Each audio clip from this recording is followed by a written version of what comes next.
Début, donc, n'est-ce pas, de la dracha du Maharal sur Shabbat Shuvah, Shabbat Ha'azinu, où effectivement, il va entamer sa dracha en parlant d'abord et avant tout de la valeur essentielle de la Torah.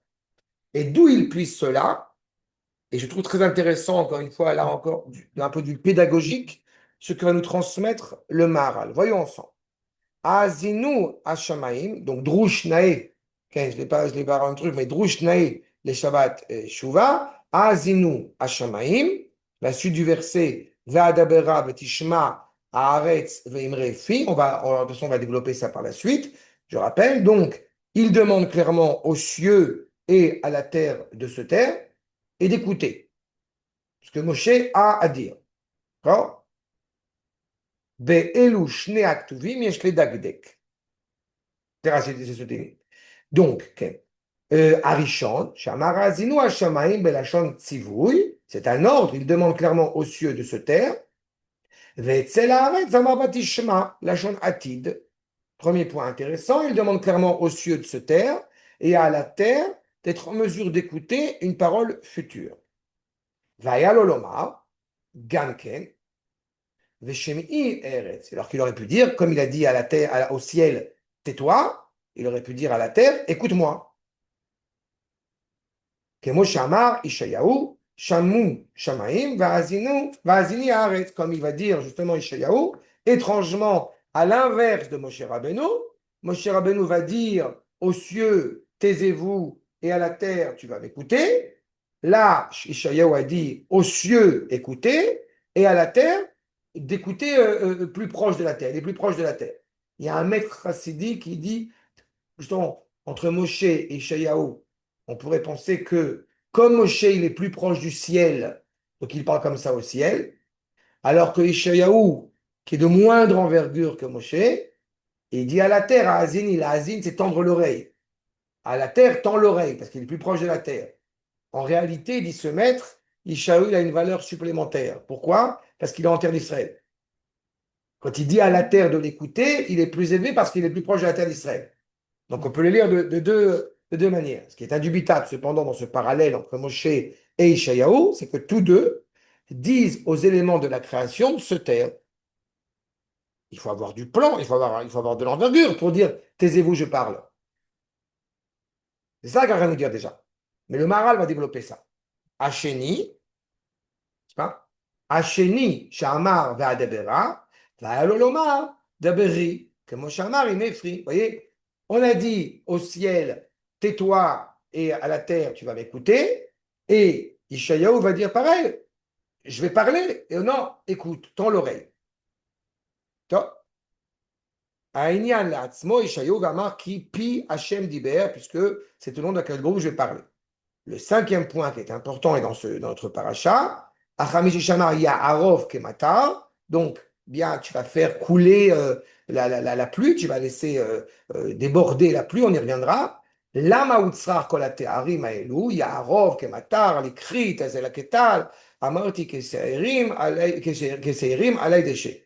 Pourquoi est-ce qu'elle a besoin de tous ces adjectifs, de tous ces superlatifs pour parler de la pluie qui tombe, de parler de la rosée qui est prise, n'est-ce pas? Et tout ça en réalité pour parler de la Torah. Parce que c'est de ça qu'on parle. Mais on va le parler ensemble. D'accord? Ça, c'est les premiers versets, c'est les premières questions que pose le Maharal. Et tout ce qu'on dit là maintenant, on va le développer, on va l'expliquer. Le Midrash. Donc, dans Devarim Rabbah.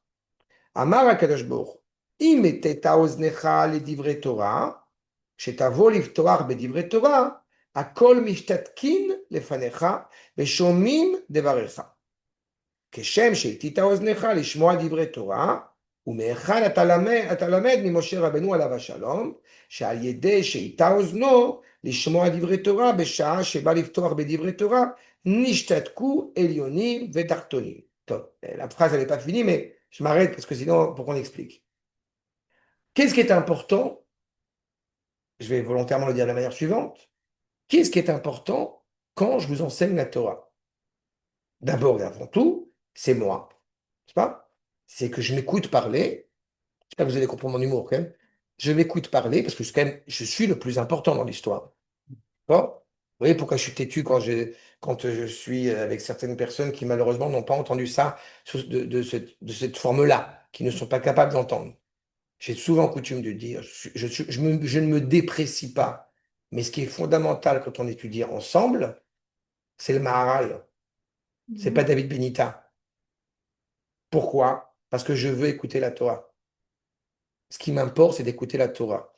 Celui qui est capable d'écouter la Torah, eh bien, il sera en mesure de dire au monde, tais-toi. Le monde se taira pour lui parce que ce qu'il importe d'abord et avant tout, c'est la valeur qu'il met au centre, à savoir la Torah. Et pas lui, et pas sa propre personne.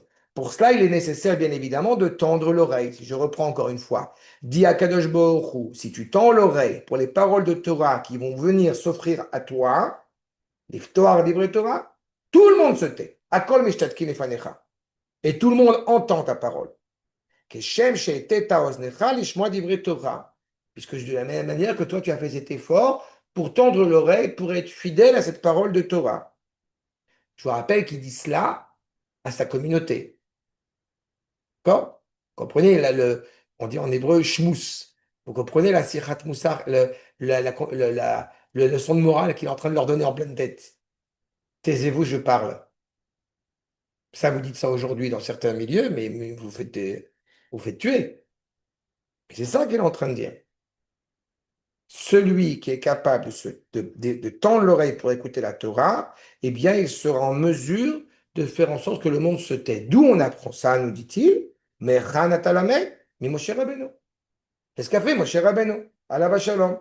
Puisque Moshe Rabbeinu, deuxième ligne, septième ligne, chez Aliédé, chez Itaosno, je reprends le propos, comme il a tendu son oreille pour entendre les paroles de la Torah, au moment ou Baliftoar Bedivre Torah. Donc au moment où il vient parler au peuple de la Torah, qu'il a mis si longtemps à écouter, à entendre et à se taire pour écouter la parole d'Akadosh Baruch Hu, à ce moment-là, Nishtatku, ce sont donc tu les cieux, les anges tutélaires et les tartonim, et ceux en bas. Ve'azinu devarav minayin et mashikrin benyan azinu hashamaim. De la même manière, écoutez bien donc ses propos, puisque il est en mesure de le dire aux cieux. Écoutez-moi, je parle. Adabera, c'est pas même pas d'ailleurs une proposition, c'est un ordre. Je vais parler. Ou bemidrash ze yesh le dagdek ligne 10 gamken minayin ishtet koel yenivatartonim. Mais d'où ils se sont tus? Comment tout le monde se tait? Comment est-ce que Moshe peut avoir l'audace? Et on ne va pas penser une seule seconde parce que vous pourriez me dire, oui, mais ok, on peut voir ça chez les gens qui sont profondément orgueilleux. Tais-toi, je parle. Sauf que vous comprendrez bien que chez Moshe, ça n'a pas lieu d'être. C'est l'humilité par excellence. Donc on ne peut pas imputer une seule seconde à Moshe un manque d'humilité. Donc cette capacité-là, encore une fois, elle est claire. Moshe va volontairement utiliser ce terme de Adabera. On va voir pourquoi. Aval, Pérouzé. Il faut bien comprendre ce qui sort du Midrash. Des Medirtiva Azinu Hashamayim va Adabera. Velo Azinu Hashamayim devri. Il aurait pu dire les cieux, écoutez mes paroles. Mais il n'a pas dit ça. Il a dit Azinu Hashamayim ve Adabera. Écoutez bien parce que je vais parler. Je répète, ça peut être pensé comme de l'orgueil, que Dieu préserve. C'est pas écouter mes paroles, c'est écouter bien parce que je vais parler. Vous voyez, la nuance, elle est importante. Al kochecha, malgré toi. Vous voyez qu'il est déjà sous-jacent cette idée, encore une fois, de dire aux cieux, tais-toi, écoute bien parce que je vais parler. Achi kamada azinu hashamayim, atem tiyo shotkim, vani adaber. Vous allez vous taire parce que je vais parler. Kelomar, shani yoter bema'ala min hashamayim. Je suis plus élevé aux yeux aux yeux des cieux, si je puis dire. Lechach, atem tiyu shotkim, ve tiyu shomin li. Comme je suis plus élevé que vous allez vous taire et vous allez m'écouter. Mais comment Moshe peut-il dire qu'il est plus élevé? Ben, on le sait pourquoi. Parce que Akadosh Baruch Hu, il l'a dit lui-même. Il a à plusieurs reprises, il a fallu prouver que Exactement. que Moshe ne se vantait pas, quoi. Il a fait Nahon. volonté parce qu'Akadosh Baruch Hu, quand il y avait un peu, surtout vis-à-vis du peuple, quand ils ont douté ou qu'ils disaient Nahon. pourquoi c'est toi Mais qu'on parle, il c'est s'est à pas cause de dit. l'humilité. C'est à cause de l'humilité de Moshe il ne voulait pas s'imposer. Sauf que Akash Baruch Hu lui a dit au peuple, d'abord, ce que tu soulèves, ce qui est très juste, quand ils vont voir que je te parle, ils vont comprendre, ils vont avoir confiance en toi. Et c'est ce qui manquait à la base.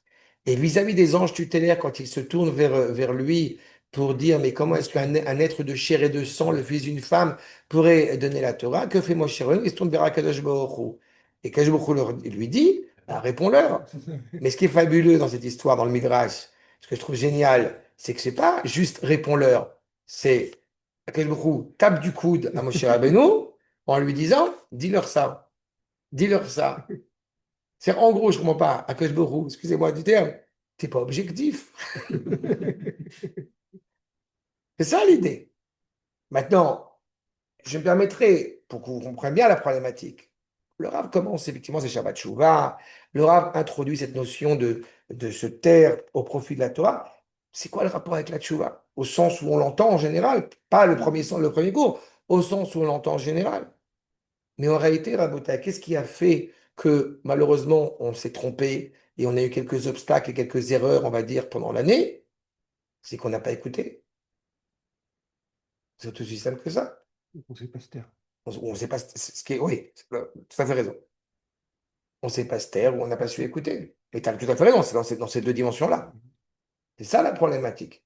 Parce que si réellement on était en mesure, pas seulement de tendre, d'écouter au sens où l'appareil auditif marche, mais d'entendre, d'intégrer cette parole du Créateur à l'échelle évidemment nationale, on aurait moins de chances de trébucher.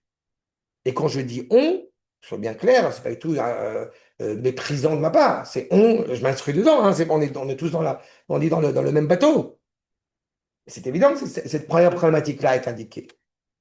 Vechen, Amar Vatishma Haaretz, Imrefi.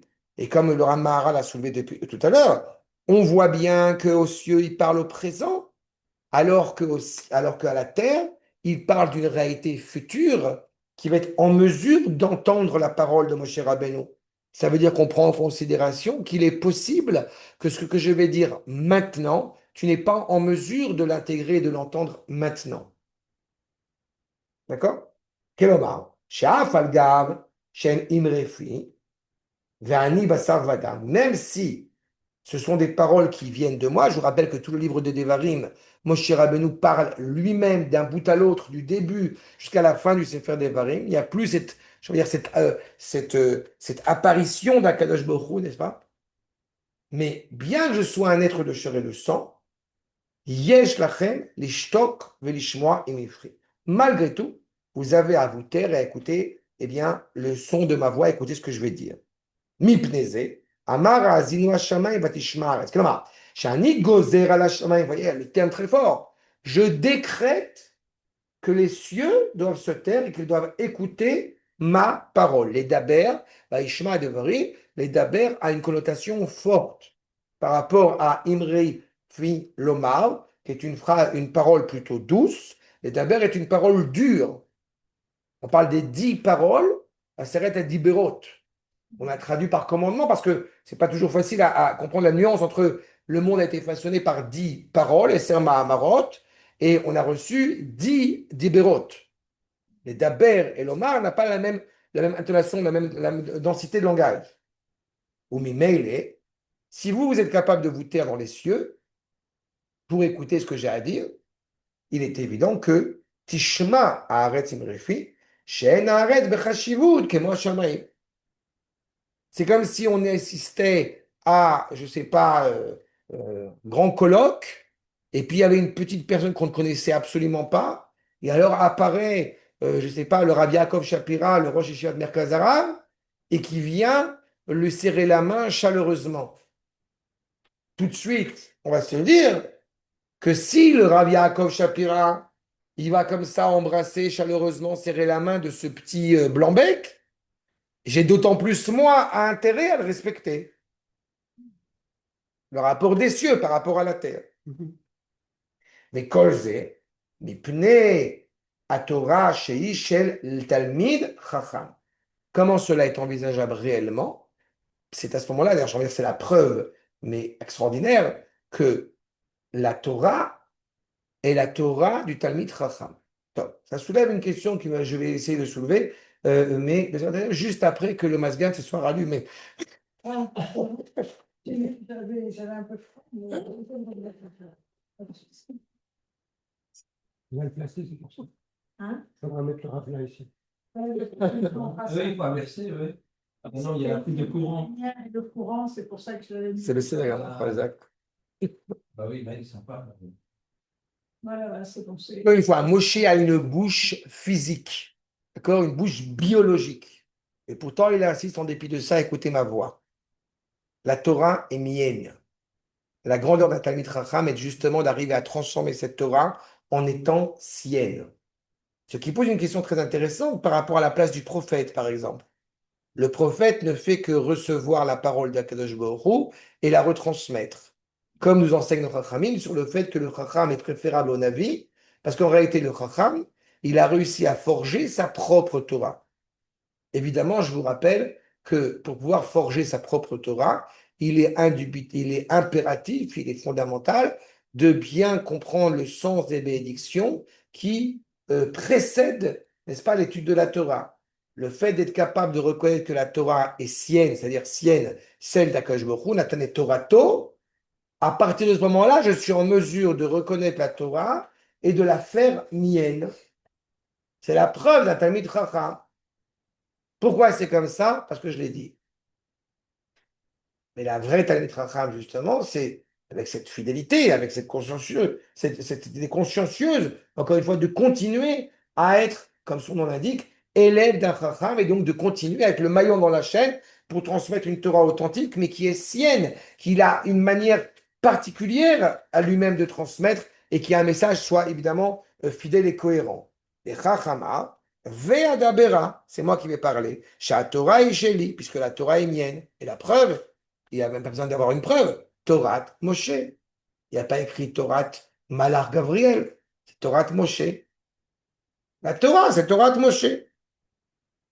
Et même quand il y a un moment terrible avec la faute du Vaudor, efface-moi ton livre, mais n'efface pas à mes cheveux d'âme Israël. Il faut quand même avoir, on se rend toujours compte de la grandeur de Moshe dans cette capacité, dans cet amour d'âme Israël. Mais c'est aussi impressionnant que Moshe Rabbeinu soit en mesure de dire à Kadosh Baruch Hu, tu fais comme ça et pas autrement, et Akadosh Baruch Hu l'écoute. C'est ça. A Torah Isheli, qui anime Medaber, vechen imrefi.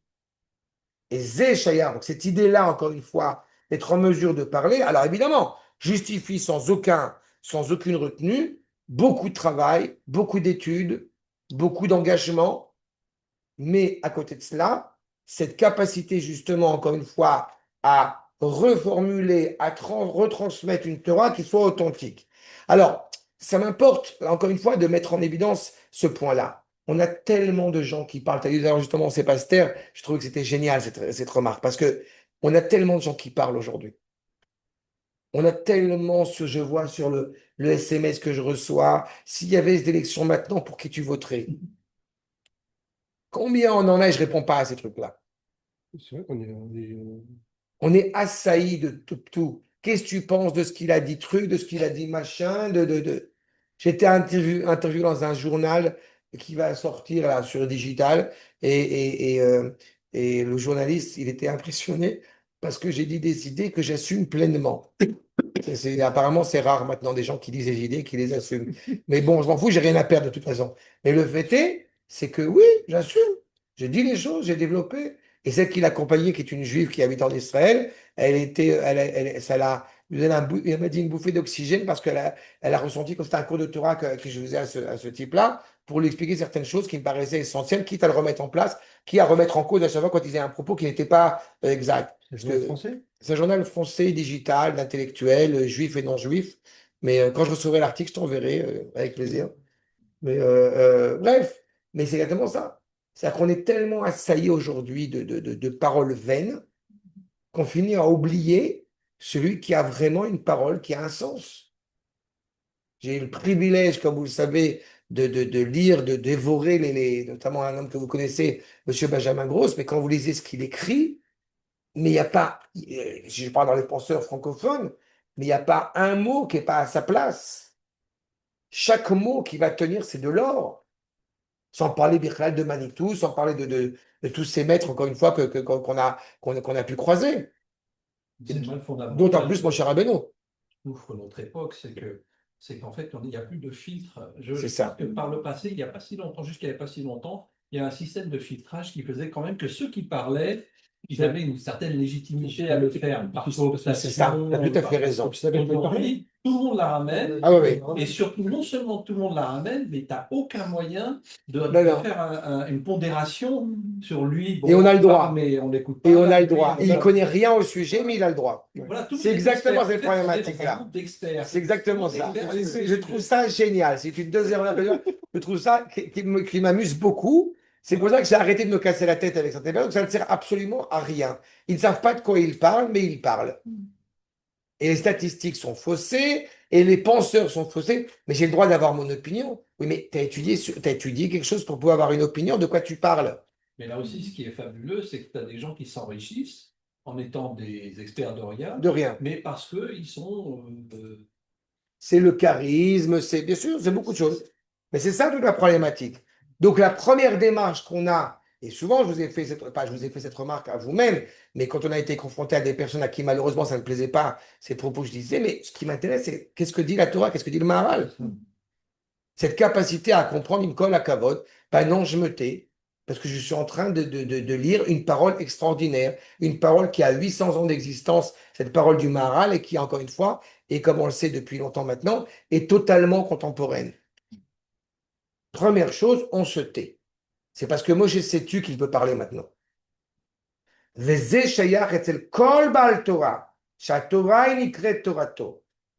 pas? C'est vrai pour chaque personne, encore une fois, qui clairement, la Torah est devenue sienne. D'abord, il s'est tu. Il s'est tu parce qu'il veut recevoir la Torah. Il découvre une parole qu'il veut acquérir avec authenticité. Premier stade. Deuxième stade, il a étudié. Donc, il sait élaborer comment dirais-je, une cohérence entre les différents maîtres qui l'ont traversé. Et enfin, il se sert de tout cela pour émettre une parole authentiquement sienne. Kedean Rinan, comme cela est dit dans le traité, dans la Gemara de Baba Kama, Amar Ava Betechila Nikreta Torah al Shmo Shel HaKadosh Baruch Hu. Je reprends la bénédiction. D'abord, Hachem Natan et Torato. D'abord, la Torah est celle d'Akadosh Baruch Hu. Et pour pouvoir reconnaître la Torah d'Akadosh Baruch Hu, bien évidemment, cela implique un présupposé, Bachar Banu Mikol Amim. D'abord, je vous rappelle le choix privilégié d'Akadosh Baruch Hu pour ce peuple. Et quoi, Akadosh Baruch Hu, il a choisi les Ashkénazes, il a choisi les non-religieux, il a choisi... Oui, parce que Akadosh Baruch Hu, il a choisi ce peuple-là et aucun autre. Ça, c'est la base. Une fois que tu es capable d'entendre cela, en dépit du fait que certains, évidemment, d'un côté comme de l'autre, disent des idioties monstres, mais nous, on le sait, on le dit tous les matins. Bachar, Banu, Mikol Amim. Oui. Oui, je suis persuadé que Mahmoud, eh ben, il est plus sympathique que Moïse. Eh ben, Moïse, c'est mon frère, Mahmoud, c'est pas mon frère. Donc, si je dois choisir entre Merav Michaeli et Mahmoud, je choisis Merav Michaeli. Sans même réfléchir 3 heures, Bechval. Ça, c'est Bachar Banu Mikol Ami. Point. Deuxième point, Nathan et Torato. C'est sa Torah à lui. C'est ça. Shmo, chez la Kadosh Baruch Hu. Dire-t-il, Kim Betorat Hashem Chavtso. Qu'est-ce que tu désires? Étudier sa Torah. Tu veux être attaché à sa Torah. Ulvasov, Nikret al Shmo. Ou dire-t-il, ou Betorato Yege. Et à la fin, tu vas étudier ta Torah. En fait, ce n'est plus la Torah d'Akadosh Baruch Hu, c'est ta propre Torah. Akadosh Baruch Hu va dire, abandonnez-moi, mais n'abandonnez pas ma Torah. Pourquoi il s'appelait l'écrit, on le verra plus tard. Mais abandonnez-moi et n'abandonnez pas ma Torah. Alors, dans ce cas-là, on pourrait se dire, bah alors ouvrons des universités. comme en Corée, où on étudie la Gemara, etc. Mhm. Ouvrons des universités, on va étudier la Torah et la critique biblique. Vous avez rien compris. Oubliez-moi, mais oubliez pas ma Torah, c'est en fait, tu es rattaché à la parole d'Akash Baruch Hu qui est inhérente à cette parole retranscrite. C'est ça l'objectif. Vechen, bekama דורתי דאמרינן, חכם שמחל על כבודו, כבודו מחול, מפני שהתורה היא שלו, ויכול למחול. Et là, c'est intéressant parce qu'il y a une controverse. Si la Torah est désormais mienne, a priori, est-ce qu'un Talmid Chacham, est-ce que le père de famille a le droit de dire tu m'appelles par mon prénom, tu t'assois sur ma chaise? La réponse est oui. Le père qui renonce au respect qu'on lui doit, le respect est abrogé. D'accord? Vous avez compris ce que je veux dire? Mhm. Non, c'est pas clair. Si, mais je croyais que c'était pas possible. Le père, si. D'accord. Le père, si. Encore une fois, ça veut dire qu'il faut le faire. Ok? Les enfants, jusqu'à aujourd'hui, quand ils veulent s'asseoir sur ma chaise ou sur la chaise de mon épouse, ils vont demander l'autorisation. Et c'est très bien. Et c'est comme ça qu'il faut.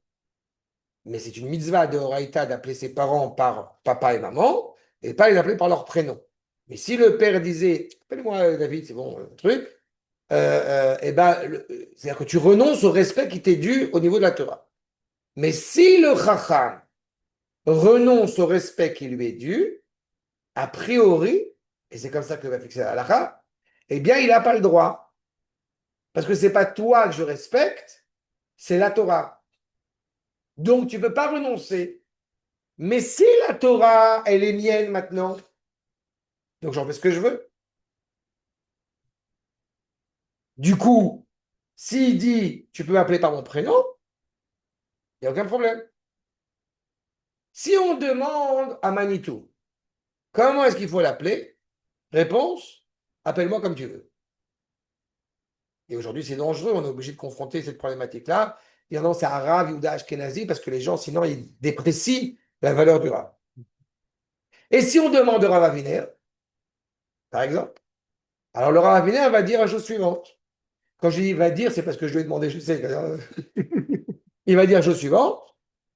J'aimerais que tu m'appelles Shlomo, mais Akadosh Baruch Hu veut que tu m'appelles Arabe. En dépit du fait que quand vous lisez, vous voyez les livres du Rav Aviner, il y a écrit Shlomo Aviner dessus. Il n'y a jamais écrit Arabe Aviner. Voilà. Oui, ça m'a fait penser le livre du Rav Avini. Le titre, enfin, sur le titre, c'est bien Ah oui. marqué. Il n'y a pas marqué Rav. Non, non. Il n'y a pas marqué en fait.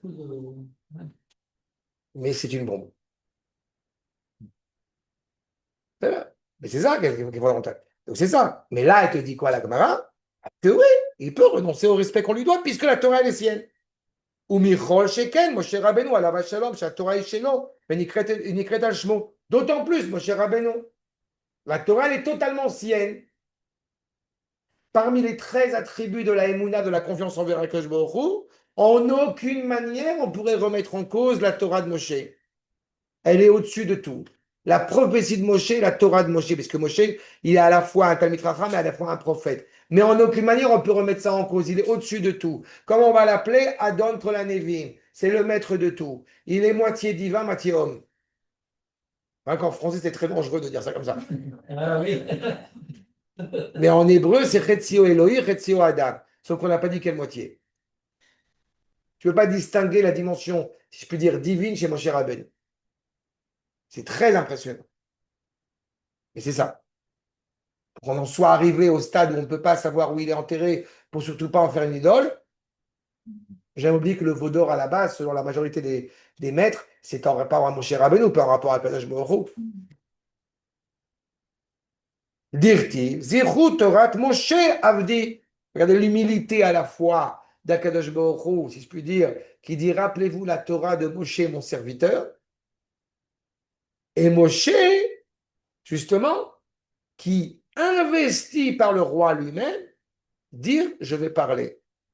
C'est-à-dire que Moshe, il n'aurait jamais pu dire Ve'adabera si Akadosh Baruch Hu ne l'avait pas considéré comme étant son fidèle serviteur, Bait Neheman, le plus total. Mais les Chachamar Ve'adabera Shani Hu Amedaber. Echen Amrifi. Mais Yeshayahu Hanavi, qui n'est pas venu parler chez l'Oba Ledaber d'Ivrei Torah, Rak d'Ivrei Nevoa, Amar qui pi Hashem Diber. Puisque Yeshayahu, a priori, n'est pas au niveau, bien évidemment, de Moshe Rabbeinu, donc il va insister sur le fait que la seule chose qui lui permet de parler, c'est de retransmettre la parole du Créateur. Moshe Rabbeinu, il n'a pas dit écoutez-moi, je vais vous transmettre la parole du Créateur. Il a dit écoutez-moi, je vais parler. C'est clair la nuance entre les deux? Veze haefresh, yesh ben haTorah shenikret shei shel hamedaber, ou ben hanavi. Donc la nuance entre la Torah transmise par un Talmid Chacham, qui est sa propre Torah, et la Torah du Navi, qui est automatiquement du prophète, qui est automatiquement limitée, puisqu'elle ne peut se contenter que de transmettre avec exactitude la parole du Créateur, qui lui est transmise. D'accord?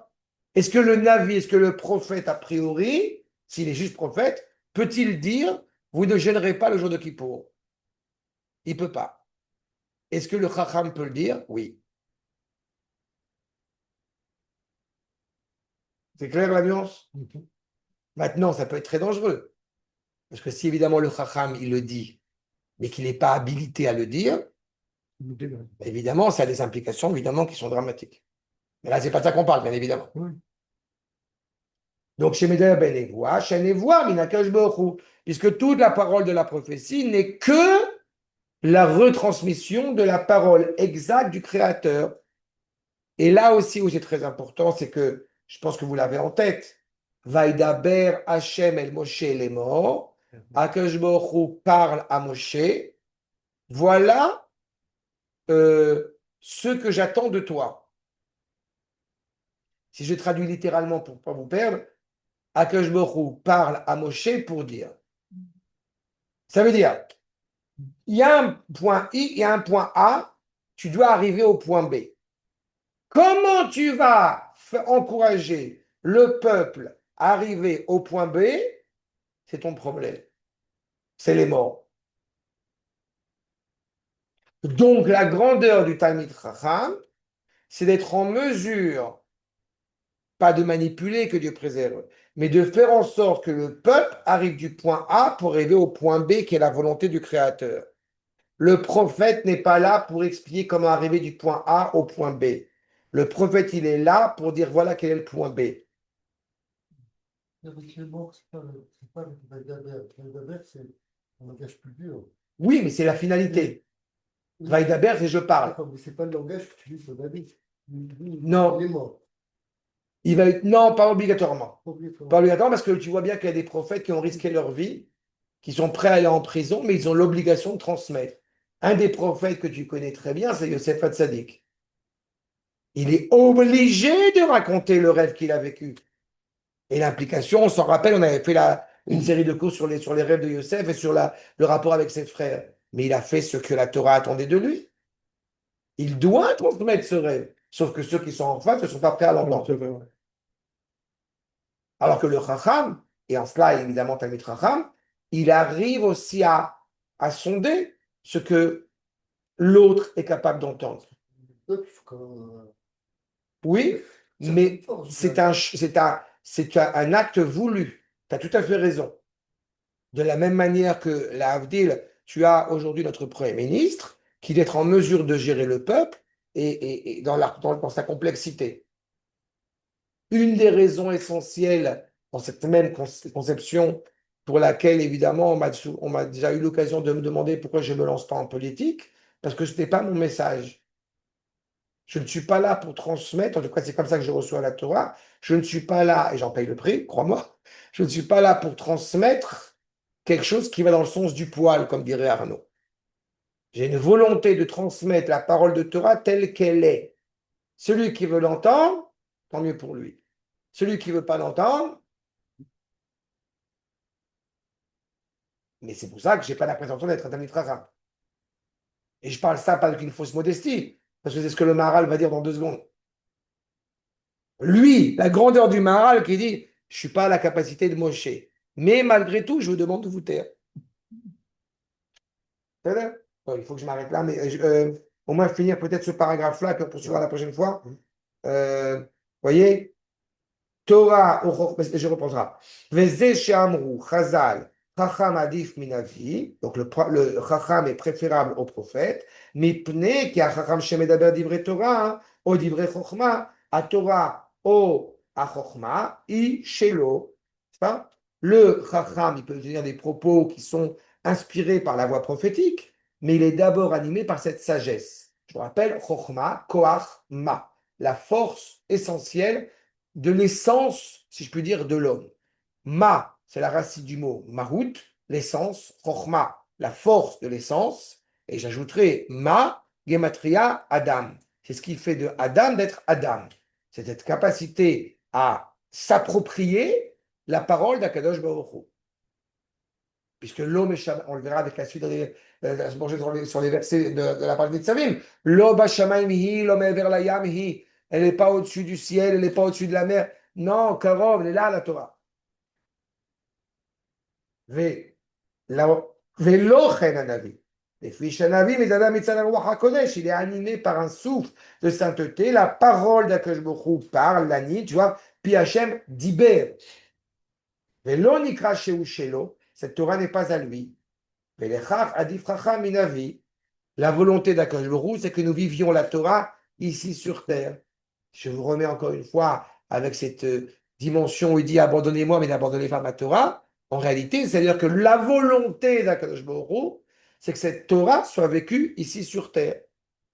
J'ai expliqué aujourd'hui aux soldats dans mon cours sur le fait que, aux yeux de beaucoup de traditions, ce qui importe, c'est ce qui va se passer après la mort. Nous, c'est exactement l'inverse. Ce qui nous importe, c'est ce qui va se passer ici. C'est ici qu'on travaille. Après 120 ans, c'est fini. Sauf pour les tzadikim qui n'ont pas de repos ni dans ce monde suivant, ni dans ce monde-ci, ni dans le monde suivant. Mais de manière générale, toute la valeur du travail, de l'œuvre, elle est ici. La volonté, c'est que cette Torah, elle soit pleinement acquise, construite ici, que je la prenne, cette Torah. Okay? C'est toute la valeur de la Torah. Ou ba Moshe levaer ma'alat Torah. C'est ce que vient dire Moshe. Lo sheyoter bema'ala mina shamayim ve'eretz levad. C'est pas que la Torah, justement, serait au-dessus, encore une fois, en venant du ciel, elle serait restée dans le ciel, ou qu'elle serait uniquement rattachée à la terre. Non. C'est pour ça qu'ils doivent se taire. Ishmoa divrei Torah. Écoutez les paroles de Torah. De qui viennent-ils? De Moshe Rabbeinu. Où est Moshe Rabbeinu? En bas, sur terre. C'est un être humain. Rak. Torah, juste la Torah n'est pas terrestre, elle est au-dessus de toutes les réalités du monde, à la fois terrestre et céleste. Velechach, achar shezachar shamayim va'aretz, zachar achar kach arba ruchot ve'en kol ha'olam. Une fois qu'on a rappelé l'essence, encore une fois, de la réalité, céleste ou terrestre, alors on parle des quatre coins du monde. Vous connaissez cette expression qui m'amuse souvent, il n'y a pas que la Torah dans la vie. Si, il n'y a que la Torah dans la vie. Sauf que si la Torah dont tu me parles, elle est réductrice, et elle devient simplement séculière, ou elle devient uniquement tournée vers le prisme dit religieux, tu n'as pas un problème avec la Torah, tu n'as pas un problème avec ton problème, il n'est pas avec ce que tu dis, ton problème est avec la Torah elle-même. Comme je suis étudiant en Torah, donc je n'étudie pas médecine. Mais c'est absurde. Au contraire, c'est révéler la Torah, évidemment d'autant plus parce que nous sommes en Israël, c'est révéler la Torah dans toutes ses ramifications et elles sont toutes rattachées à cette essence même qu'on appelle la Torah. Pour faire l'identification, il y a la Torah, c'est la vie. Et plus. Je crois qu'il y a une expression qui s'appelle Torah Traim. T'as entendu parler de ça? Bacharta bachaim. T'as choisi la vie. Etz hachaim atem marzikim ba. C'est la Torah. L'arbre de vie auquel tu es rattaché. C'est lui qui te donne vie. D'accord? On a commencé la dracha. Baruch Hashem. D'accord? Brouchim tiyou.